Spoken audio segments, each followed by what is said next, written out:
Africa Content TV. Alamasa si àwa náà léyìn. Amina. A ti ń retí yín látàárọ̀ sà. Your Excellency. Gbogbo jàmáà ti ń retí yín látàárọ̀.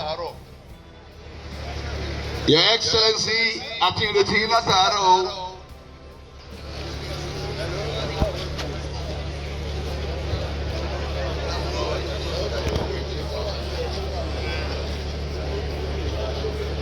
Gbogbo èèyàn kí Deputy Governor Oyo State.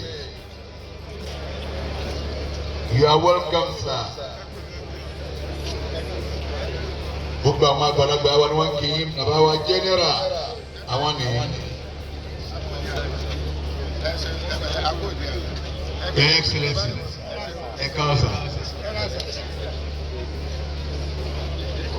Ẹ jọ̀wọ́. Yani Allahu Akbar.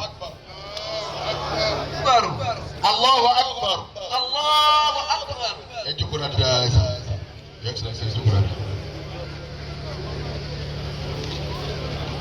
Baba Deputy Governor, ẹ káàbọ̀. Ẹ kú àsìkò tá a lò lọ́wọ́ yìí. Ẹ kú kó lè dé àti ẹ̀ bá wa ṣe.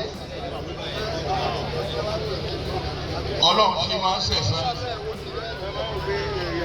Yọ wọlé ajíjẹ rẹ pẹ̀lú ìfọ̀kànbalẹ̀. Ẹ dákun ẹ máa wo deputy.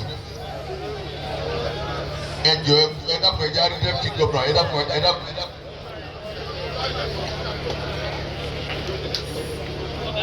Ẹ̀yin jàmáà àtàjọ wà lábẹ́ tẹ́ǹtì tí mo wà yìí ẹ pariwo Ọlọ́run pé Allahu Akbar. Allahu Akbar. Ẹ jẹ́ ìsàlọ́ àfún Deputy Governor kí n tó máa bá wà sí lọ àní pẹ́ púpọ̀ àwọn tí ìráyè ìgbà lóde yìí.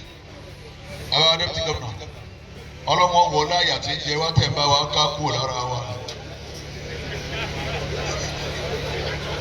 Bàbá wa Deputy Governor ọlọ́mọ wọ láàánira tí ń bẹ lára wa tẹ̀ ń bá wa gbà dànù. Bàbá wa Deputy Governor ní Oyo State ọlọ́wọ́ láìrí jẹ àìrí mú kálukú ẹ̀ẹ́dẹ́gbẹ̀dẹ́ àárẹ̀ bá ti máa rí jẹ bá ti máa rí mu bá ti máa sùn rí bá ti máa jí rí bá ti máa lọ rí bá ti máa bọ̀ rí kárí ẹ̀lẹ́ ní gbogbo ayé yìí sá. ọlọ́wọ́ ọ̀gbọ́n báyìí ẹnu tí ọ̀já ta tí ọ̀jẹ́ ẹ̀yọ̀ kò mọ́ mi kò jọ́bì látàárọ̀ láfi bùn yín ní ìsájà láàkì àníkí dàbí. Ẹ gbìyànjú fún wa púpọ̀ Ọ̀yọ́ State ló tutù dáadáa yìí ipa yìí mọ̀ ni. Ìlà ń lọ ní òsì kẹsàn-án rọra ń lọ rìn. Ìlú àwọn kan wọ́n ṣe é dàrú owó náà. Ẹ̀yin dédé owó ya wèrè wọ̀lú ni. Àsìkò yìí pè wá gan. Àwọn tí ọba tún ṣe lẹ́yìn tí ìrẹ bá lo ti yín tí Ọlọ́run kọ́ sáwọn náà láàánú. Kí wọ́n là ẹ dàpọ̀ ẹ ṣe àmín. Kí wọ́n já láàánú. Ànábì Ibrahima. Ọlọ́run ní ìníjà ìlúkẹ̀lì nẹ́ẹ̀sì ìmáàmá.